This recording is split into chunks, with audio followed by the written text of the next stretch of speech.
안녕하세요. 이다국어 다래쌤입니다. 지금 24년 고2 9월 모의고사 출제되었던 지문 같이 보고 있고요.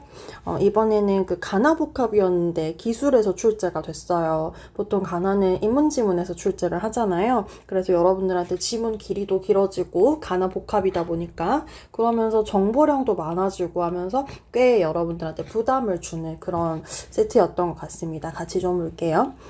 가글 같은 경우에는 가지문 같은 경우에는 햅틱 장치라고 하는 걸 제시해서 햅틱 장치에 왜 발음도 잘 안 되네. 햅틱 장치에 포스 피드백을 두 가지를 제시하죠. 그래서 첫 번째는 진동 촉감, 그리고 그 다음 문단에서는 거칠기에 대한 포스 피드백을 어떻게 제시를 하는가 하는 절차, 원리를 제시하는 지문이었습니다.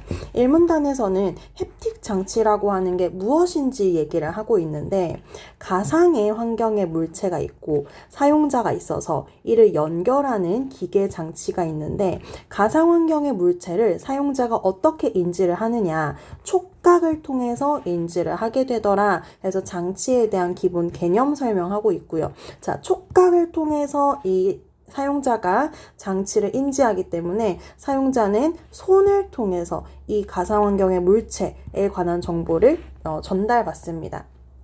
그리고 이제 절차가 나오게 되는데 사용자가 햅틱 장치를 통해서 가상물체를 만지면 가상환경 시스템은 사실은 가상환경이니까 그 물건을 진짜 만진 게 아니잖아요. 그래서 만진 것처럼 사용자에게 신호를 줍니다. 그 포스 피드백을 주게 되고 사용자는 이 포스 피드백에 의해서 어떤 감각을 느끼고 내가 이 물체를 만지고 있구나 라고 인지하는 절차가 나오고 있었던 거죠.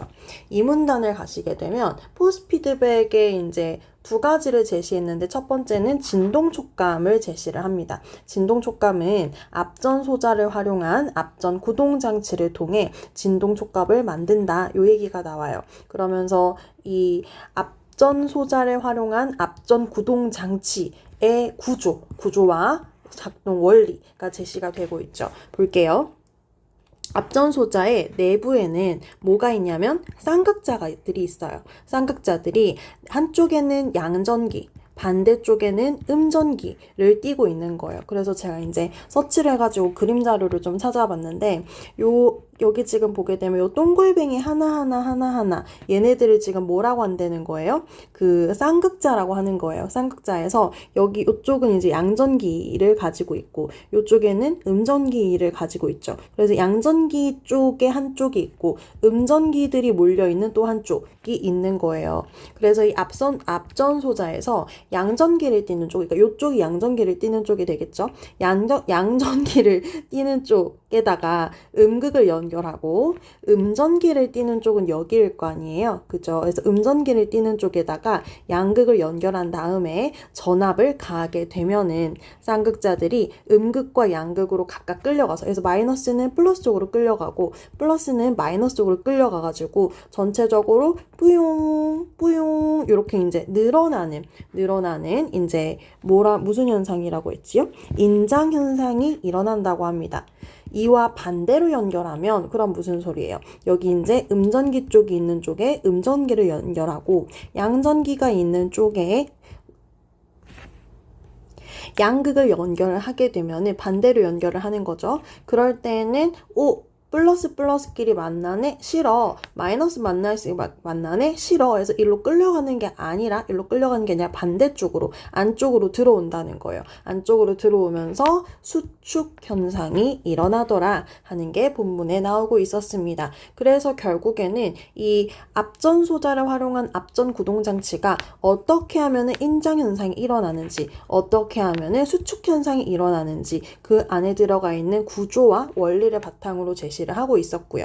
그래서 인장, 수축이 빠르게 반복되면 왔다리 갔다리 하면서 진동이 발생하게 되고 이때 앞전 소자가 얼마나 늘어나고 줄어드는지의 정도는 전압이 클수록 커집니다. 이 지문 읽으실 때 이 비례관계, 그래서 위아래 화살표 같이 따라가는 비례관계 나오는 부분에서는 여러분들 독해하시면서 위아래 화살표도 체크를 꼭 해주셨어야 됐던 부분입니다. 따라서 전압을 세게 하게 되면은 인장과 수축을 더 많이 하게 되고 이제 정도가 크게 될 수 있게 되고 전압을 약하게 걸게 되면은 인장과 수축이 좀 약하게 되겠죠. 그래서 전압을 조절해서 앞전 소자의 진동수와 진폭을 조절할 수 있게 되고 그럼 이 진동수와 진폭은 결국에는 인장과 수축의 정도와 밀접하다라고 볼 수 있을 겁니다. 특히 200에서 300Hz의 진동을 만들 수 있다는 점에서 이 방법은 널리 활용되고 있는 방법이라고 합니다. 자, 그래서 제가 오른쪽에 정리를 해놓았는데 자, 앞전 구동장치를 통해서 진동 촉감을 만들 거야. 어떻게 만들 거야? 이 앞전 소자라고 하는 이 기계에다가 음극과 양극을 연결을 할 거예요. 그래서 음전기를 띠는 쪽에다가 양극을 연결하고 양전기를 띠는 쪽에다가 음극을 연결하게 되면은 얘네들이 이렇게 끌려가면서 인장현상이 일어나더라. 음전기를 띠는 쪽에 음극을 연결하고 양전기를 띠는 쪽에 양극을 연결하게 되면은 이 같은 애들이니까 시로 하면서 도망가면서 수축 현상이 일어나게 되더라. 그래서 왔다리 갔다리 진동이 일어나면서 진동이 발생하는 게 원리이고 전압이 클수록 인장과 수축의 정도 그래서 지금 진동수와 진폭을 조절할 수 있더라 하는 내용까지가 이 문단의 내용이었습니다. 자, 3문단은요, 이제 거칠기에 대한 포스 피드백 얘기를 하고 있는데요. 자, 거칠기를 통해서 이 사용자는 뭘 알 수 있게 되냐면은, 이 물체가 어떤 것인가 해서 보드라운 건지 거칠거칠한 건지를 알 수 있다고 해요.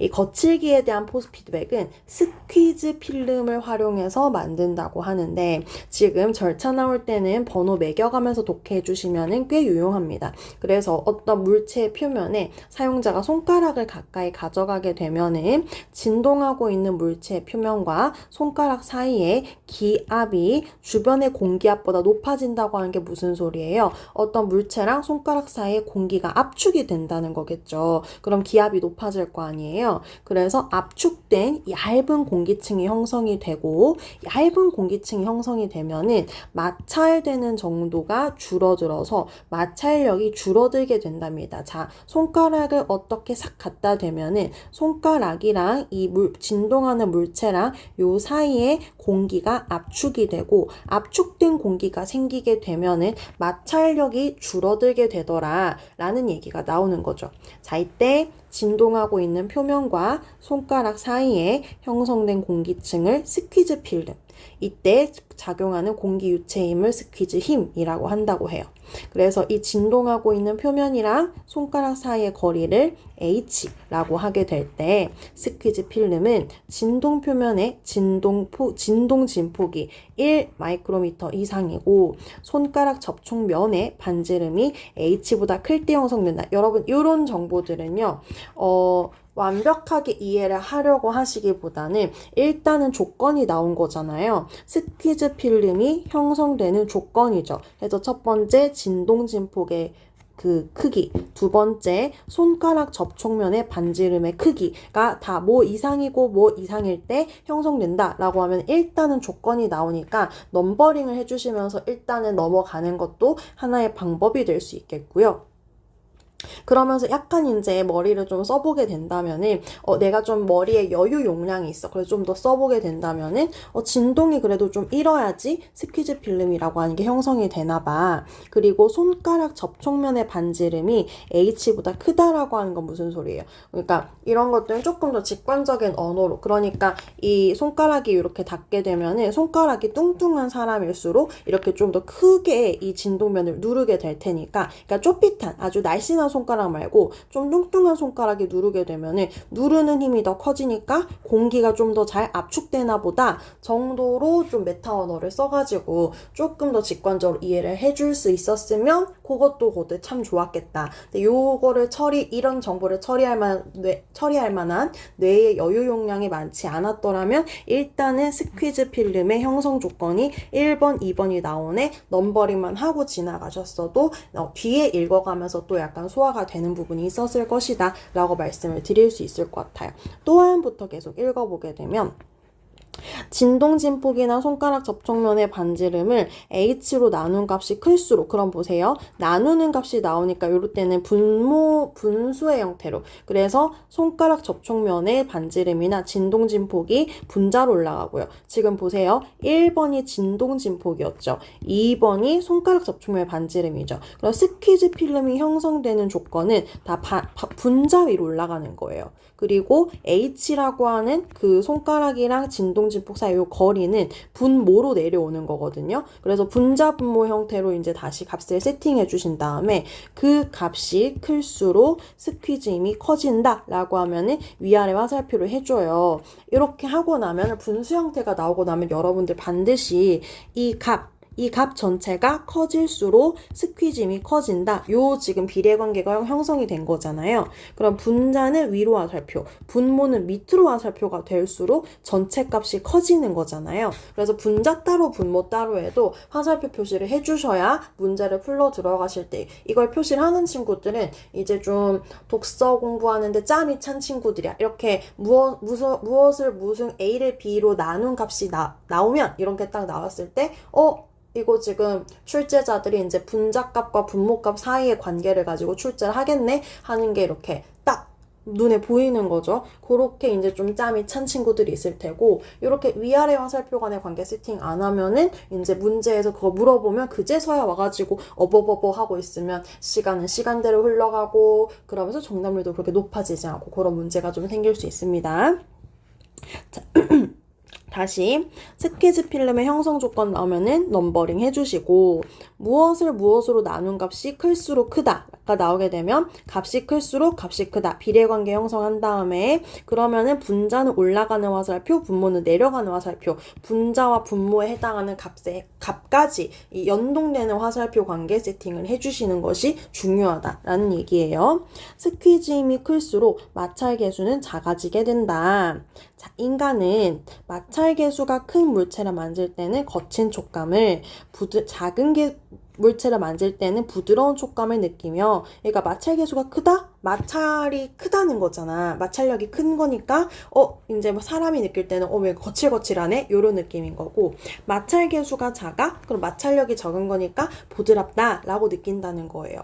마찰 계수가 일정하지 않을 때에는 거칠다 부드럽다 이런 거니까 사람은 울퉁불퉁한 느낌을 받는다고 합니다.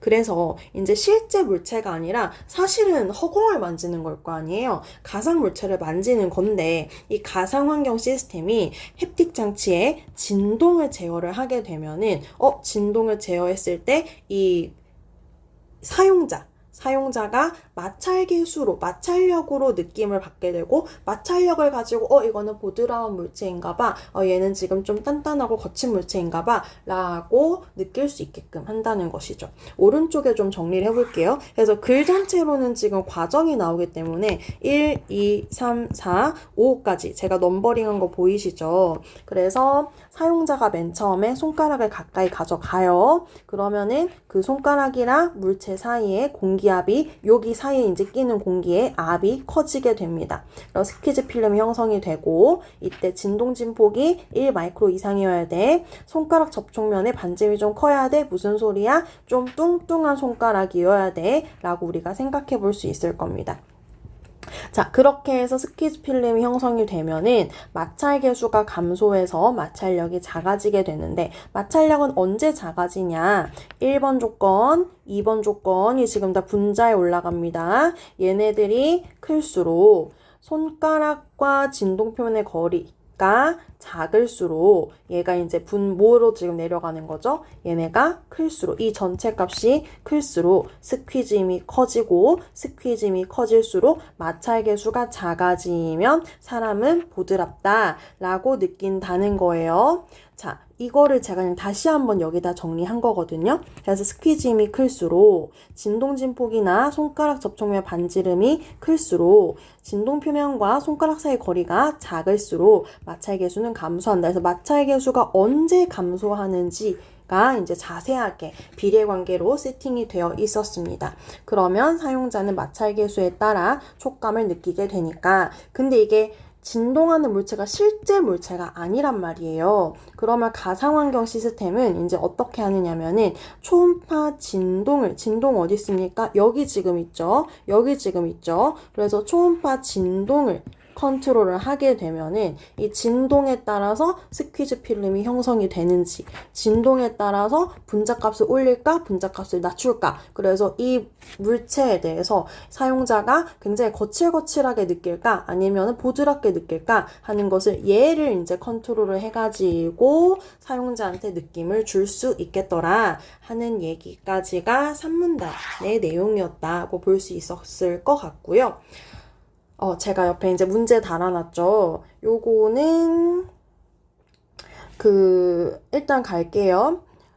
근데 사실 화면을 같이 보면 좋을 것 같은데 왔다리 갔다리 하면서 보겠습니다. 자, 34번 문제가 결국에는 여기를 물어보는 거란 말이에요. 그래서 지금 손가락 표면이랑 진동하는 물체 사이에 스퀴즈 필름이 지금 형성이 되어 있는 거고요. 그럼 여기 C가 지금 뭐겠어요? 진동 표면과 손가락 사이의 거리니까 H죠. 얘가 분모에 있었습니다. B가 진동 진폭이요. 얘가 분자에 있었단 말이에요. 그럼 얘는 클수록 좋아요. 얘는 작을수록 마찰 계수가 줄어듭니다. 그리고 A가 지금 스퀴즈 필름이 형성이 돼 있는 상태예요. 이때 적절하지 않은 게 무엇이냐 하는데 5번을 좀 볼게요. 결국에 이 문제를 푸는 거는 아까 앞문단에서 요거 있죠. 분수 형태로 정리한 다음에 비례관계 설정하는 거, 요거를 잘 해 놓으셨으면은 요거 문제를 푸시는데 훨씬 더 수월하고 정확하게 푸실 수 있었을 거예요. 자, 5번을 좀 보겠습니다. 자, 5번을 보면은 손가락은 그대로 유지를 한대요. 그러면은 진동 표면과 손가락 사이의 거리가 그대로 세팅이 되어 있는 상태에서 전압을 높이게 된다고 합니다. 전압을 높이게 되면은 어떻게 되느냐? 지금 뭘 컨트롤을 하는 거예요?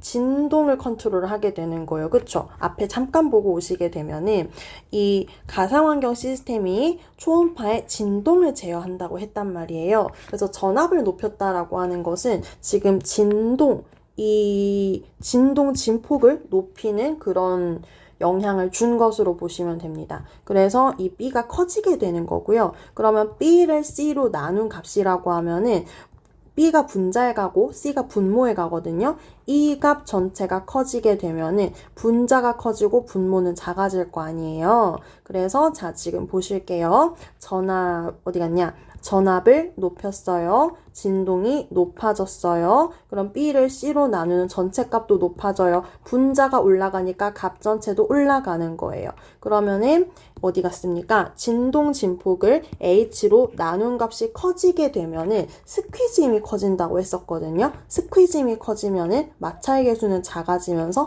부드러운 느낌을 받게 됩니다. 앞에 정리한 거 살짝만 다시 보고 올게요. 지금 아까 했던 게 뭐예요? 진동 진폭이죠. 자, 그래서 지금 진동 진폭을 H로 나눈 값이 커지고 있는 상태예요. 전압을 높이면은 얘가 커지는 거고요. 이 값 전체가 커지는 거고요. 그럼 스퀴즈 힘이 커지는 거고요. 그럴수록 마찰 계수는 작아지는 거고요. 마찰 계수가 작아질수록 사용자는 부드럽다고 느끼게 됩니다. 그런데 5번 선지에서 뭐라 그랬나요? 거친 느낌이라고 하니까 적절하지 않았던 거예요. 이거 이렇게 절반이나 틀릴 문제가 아니에요, 여러분들. 그래서 아마 가나 지문에 기술 지문이 나온 것 자체가 너무 낯설죠, 여러분들. 보통 인문 지문이 나오니까. 그래서 낯설음과 이제 꽤 시험이 진행된 34번 정도면 꽤 시험이 진행된 상태고 시간 살짝 압박 느끼면서 정보량이 조금 많아지면서 조금 더 당황을 했을 것 같습니다만은 이렇게까지 틀릴 문제 아닙니다. 그래서 비례관계를 애초에 놓게 할 때 세팅을 잘 해두시는 게 중요해요. 나머지 선지 볼게요. 1번 보시면은요. 자, 지금 A는 여기 이제 스퀴즈 필름이죠. 스퀴즈 필름이 생기게 되면은 마찰 계수가 감소된다고 했으니까 1번 괜찮습니다. 2번. 이 진동 진폭이 일정한 상태에서 손가락을 가까이 가져가게 되면은 이 거리가 짧아지는 거잖아요. H가 짧아지게 되면은 마찰력이 감소합니다. 그쵸? 자, 3번 보도록 할게요. 자, 진동 진폭이 1 마이크로미터 이상 유지가 되는 상태면은 뭐였죠? 스퀴즈 필름이 형성이 되는 거잖아요. 그래서 스퀴즈 필름이 형성이 되는 상태. 0이 되면 스퀴즈 필름이 사라지는 상태죠. 그럼 스퀴즈 필름이 생겼다, 안 생겼다, 생겼다, 안 생겼다라 하게 되는데, 스퀴즈 필름이 형성되면은 보드라워. 그렇지 않으면은 상대적으로 좀 거칠거칠할 거 아니에요. 그러면은 이게 마찰계수가 결국에는 변동되는 상태라고 볼 수 있을 거고 일정하지 않은 상태라고 볼 수 있을 거고요. 그러면은 사용자는 울퉁불퉁한 느낌을 받을 거예요. 울퉁불퉁한 느낌을 받게 된다. 적절한 선지가 되고요. 4번 보게 되면은 스퀴즈 필름이 일정한 상태에서 손가락 접촉면의 반지름이 커진대. 손뚱뚱이인 거야. 손뚱뚱이가 이렇게 쏙 갖다 대면은 공기를 꾹 누르게 되니까 분자가 지금 커지는 상태예요. 그럼 스퀴즈 힘이 커지는 상태예요. 스퀴즈 힘이 커지면 마찰력이 감소한다고 했지요. 그래서 4번도 적절한 선지로 판단하시면 되겠습니다. 여기까지가 간가? 자, 이제 그 다음에 나를 가볼게요. 나에서는 이제 앞에서는 그 기계 얘기를 한 거잖아요. 기계 얘기를 했고, 나에서는 인간이 그러면 그 촉각을 어떻게 인지하는지, 인간의 촉각 인지 과정을 좀 다루어 볼게 라는 얘기가 이제 그래서 나오고 있었습니다. 이 문단으로 가게 되면은, 이 문단에서는 인간이 외부 자극이 왔을 때 이걸 촉각으로 어떻게 자각을 하는지, 의 과정이 나오고 있습니다. 그래서 절차 나오니까 번호 매겨가면서 독해해 주시는 게 좋아요. 그래서 첫 번째, 외부의 자극이 피부에 닿았어요. 그럼 피부에 수용체가 활성화돼요. 그리고 전기 신호가 발생해요. 그럼 이 신호가 뇌의 체감각 피질로 전달이 되고 인간은 자각을 하게 된대요. 여기까지는 그렇게 소화하기 어렵지 않은 정보량인 것 같습니다. 손가락에 무언가 닿게 되면은 손가락의 활성화, 이 전기 신호가 머리로 가. 그러면 손에서 머리로 간 이 신호 때문에 사람은 머리에서 자각을 하게 되더라. 이 감각을 인지를 하게 된다는 거죠. 자, 이때 전기적 신호는 여기 있는 전기적 신호 얘기하는 거예요. 전기적 신호는 자극이 강해질수록 커지며 그럼 위로 화살표 같이 비례관계로 따라가는 거죠. 체감각 피질에서 넓은 영역을 차지하는 신체 피부일수록 자극에 민감하게 반응한다. 그러면은 체감각 피질에서 넓은 영역일수록 자극에 민감하다. 얘네들도 지금 비례관계로 따라가고 있구나 하는 것도 보시면 되겠습니다. 그럼 넓은 영역이 뭔데? 손.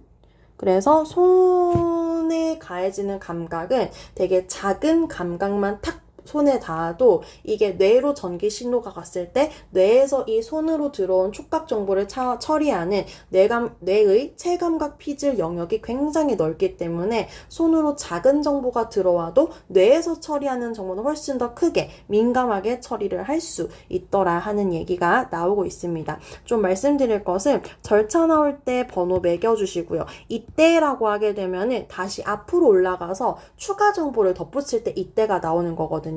그래서 자 일단 절차가 나왔어. 그리고 이때 하게 되면 어느 단계의 추가 정보지? 라고 해서 전기 신호의 세기가 나오는 거잖아요. 그럼 2번 단계에 있는 전기적 신호에 대해서 추가 정보가 들어가는 거구나. 그리고 자 쉼표 있으니까 다시 또 추가 정보 나오는 거죠. 반응을 민감하게 하는 것은 언제 민감하게 반응해? 최감각 피질에서 넓은 영역일수록. 그럼 체감각 피질 어디 있었나요? 3번 단계에 있었잖아요. 그러면 3번 단계에 대한 추가 정보가 들어오는구나 해서 일단 순서를 뼈대를 세워주시고 추가 정보가 어느 단계에 대한 추가 정보인지를 이렇게 슉슉 끼워가면서 독해를 해나가시면 되겠습니다. 자, 3문단에서는 이제 이 기계 수용체가 어떻게 분류가 되는지에 대한 얘기가 나오고 있습니다. 기계 수용체는 물리적 반응에 자극에 반응하는 수용체로 피부에 일정한 자극을 지속적으로 가할 때 나타나는 수용체의 반응인 감각 수능의 속도에 따라서 빠른 수능 수용체, 느린 수능 수용체로 분류할 수 있다. 그럼 빠른 애랑 느린 애랑 이렇게 지금 분류되고요. 분류될 때 항상 분류 기준 체크 꼭 해주셔야 됩니다. 감각 수능의 속도에 따라서.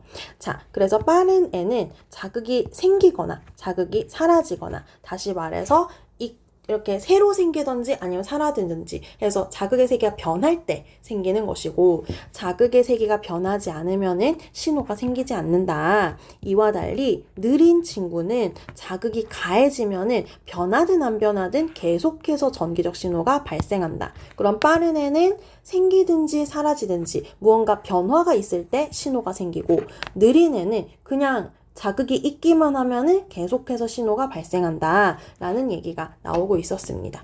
자, 또한 그래서 이제 다시 정보가 추가되죠. 기계 수용체는 감각의 수용장의 넓이에 따라 그 지름이 2mm에서 8mm인 타입 1 수용체와 지름이 10에서 1000mm인 타입 2 수용체로 나눌 수 있다. 그러면 지금 기계 수용체를 아까 빠르고 느린 애랑 분류 이렇게 했었는데, 이번에는 타입 1, 타입 2 이렇게 또 분류하고 있네요. 그럼 분류하는 종류가 두 종류가 생기는 것이고, 기준이 감각 수능의 속도냐 감각 수용장의 넓이냐로 지금 또 나뉘어지고 있습니다. 그래서 타입 1은 감각 수용장이 굉장히 좁고요. 타입 2는 감각 수용장의 넓이가 굉장히 넓습니다. 계속해서 읽어보게 되면, 감각 수용장이란 수용체가 자극을 받아들일 수 있는 영역인데, 수용체 지름이 클수록, 그럼 얘가 지금 지름이 크죠? 얘 지금 지름이 작고요. 그래서 클수록 하나의 수용체가 담당하는 영역은 넓어지지만 지각의 정확도는 떨어진다. 그러면 지금 지름이 얘가 크죠? 타입 2가 크죠? 그럼 얘가 영역은 넓고 정확도는 떨어지는 애겠구나. 그럼 반대로 얘는 영역은 좁지만 정확도가 꽤 정확한 아이겠구나 라고 생각해 볼 수 있습니다. 그럼 이 타입 1이 좀 정확도가 있는 친구인데, 이 타입 1이 많으면 많을수록 약한 자극에도 민감하게 반응할 수 있는데, 다른 기계 수용체와 달리 타입 1은 손가락 끝에 집중되어 있고, 그럼 손가락 끝일수록 약한 반응에 민감하게 반응할 수 있다는 거죠. 그리고 손가락 끝에서부터 멀어질수록 타입 1 수용체가 점진적으로 그 수가 줄어든다고 해요. 그래서 전체를 다 따져보게 되면 얘가 좀 더 많고, 수를 따져보면 얘가 조금 적은 그런 이제 그 수의 분포가 있구나 하는 정보까지 나오고 있었습니다. 그래서 산문단은 이 기계 수용체가 지금 분류가 될 때 빠른 애, 느린 애, 그 다음에 타입 1, 타입 2 이렇게 기준에 따라서 두 종류로 분류가 되고 있구나, 두 개의 세트로 분류되고 있구나 하는 게 산문단에서 우리가 볼 수 있었던 정보예요.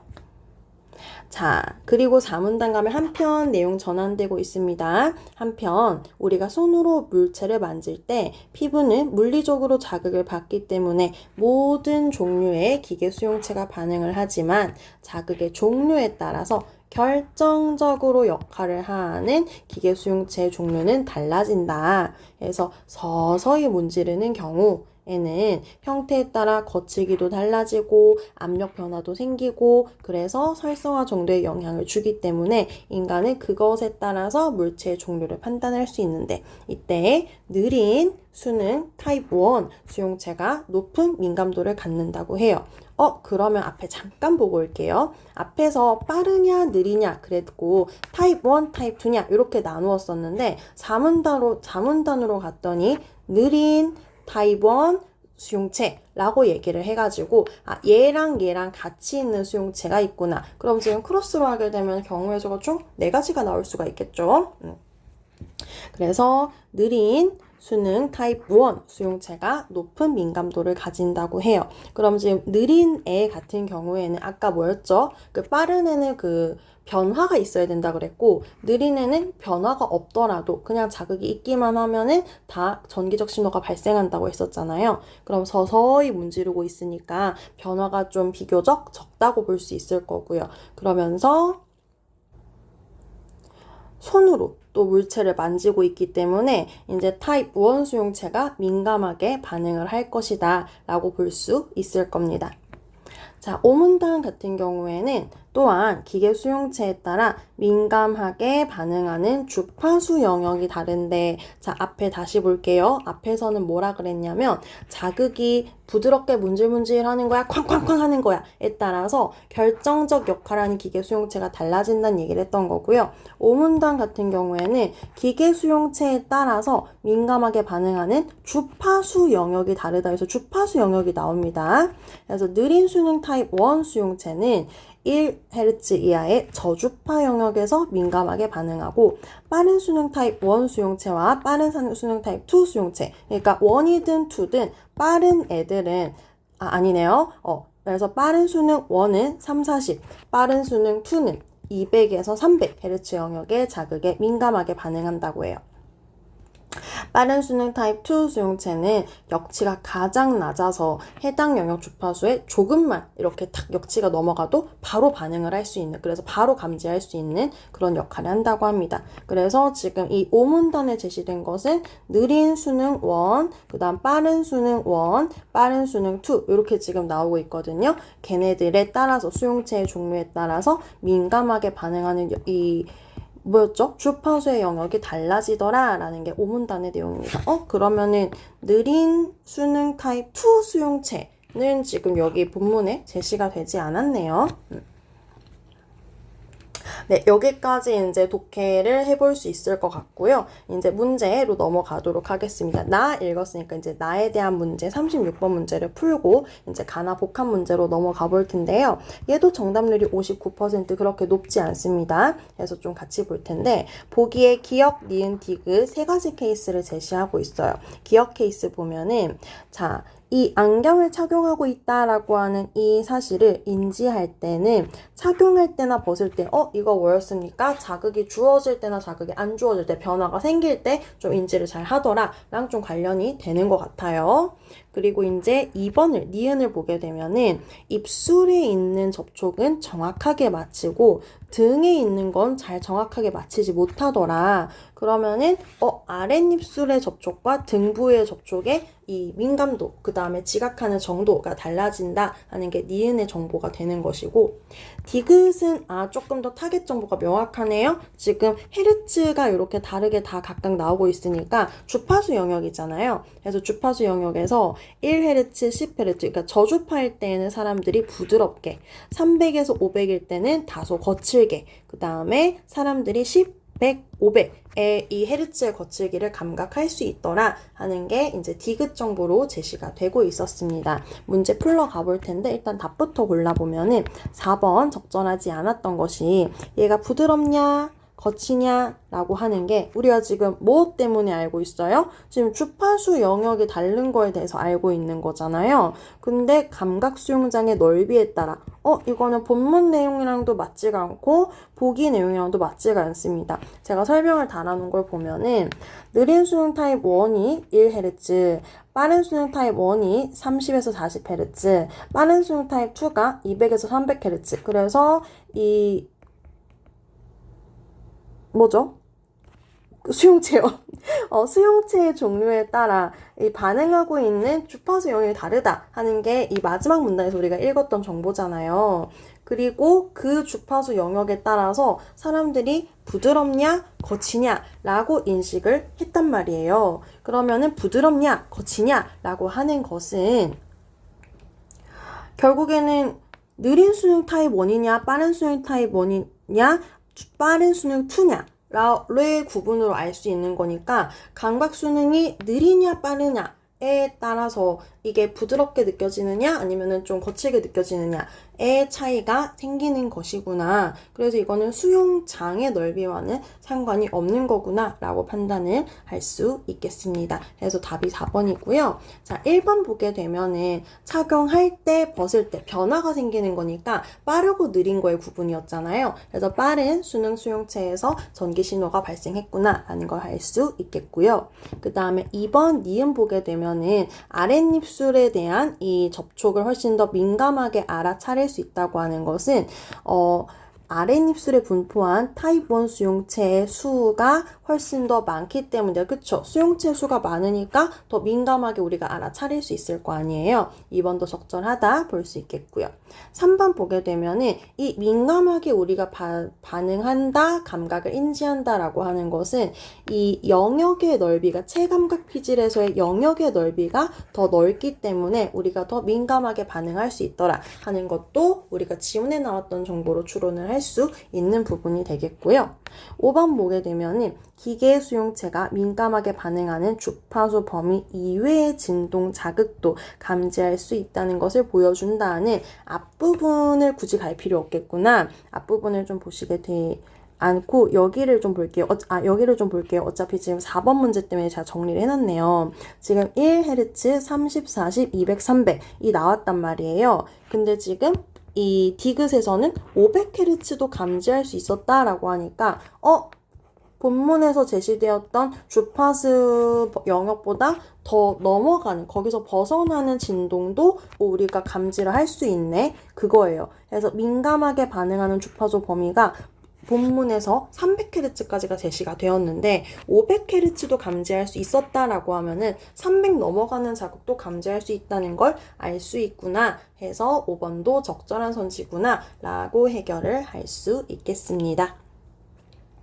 자, 그리고 보시게 되면은 세 문제 더 남아있네요. 32번 보도록 할게요. 이제 여기서부터는 가나 복합이고요. 정답률이 되게 높진 않네? 자, 보도록 하겠습니다. 32번. 가를 가지고 의문을 가졌어. 그리고 나를 통해서 해결할 수 있는가? 라고 했을 때 적절하지 않은 거, 해결 못하는 거죠. 해결 못하는 게 2번 보게 되면, 자, 햅틱 장치에서 진동 촉감이 물리적 포스 피드백을 대표하는 이유가 무엇인지는, 그쵸, 나를 통해서 알 수가 없었잖아요. 대표적인 포스 피드백이 두 가지가 있었잖아. 진동 촉감이랑 거칠기. 근데 진동 촉감이 이제 대표적인 포스 피드백이다라고 하는 건 가글에 있었는데 그게 왜 그런 건지는 몰라요. 나에서 안 나왔기 때문에 알 수가 없습니다. 네, 나머지 1번 보게 되면은 왜 200에서 300을 쉽게 인지할 수 있어? 라고 했을 때 이 오문단을 보게 되면은 빠른 수능 타입 2가 이제 200에서 300에서 반응을 하는 수용체였단 말이에요. 얘가 역치가 가장 낮다라는 이 진술을 통해서 가장 쉽게 인지할 수 있는 이유를 알 수 있다고 볼 수 있겠고요. 3번 선지 보게 되면 사용자가 어떻게 인지하게 될까, 과정이 어떻게 될까 하는 거는 그 과정을 자세하게 제시를 하고 있었습니다. 그래서 이제 자극이 되면은 자극한 거에 따라서 이제 수용체가 반응을 하고 그 수용체 전기적 신호가 뇌로 가게 되고, 그래서 뇌로 이제 신호가 왔을 때 사람이 느끼게 되더라 하는 게 나왔었죠. 4번. 촉각을 통해서 물체를 인지할 수 있는 이 가상 환경 기계 장치를 왜 햅틱 장치라고 해? 라고 했을 때 햅틱이라고 하는 그 단어의 뜻 자체가, 앞에 빨리 보고 올게요. 단어의 뜻 자체가 햅틱, 촉각이라고 하는 말과 관련이 있기 때문에 햅틱스라고 한다. 1문단에서 제시가 되고 있었습니다.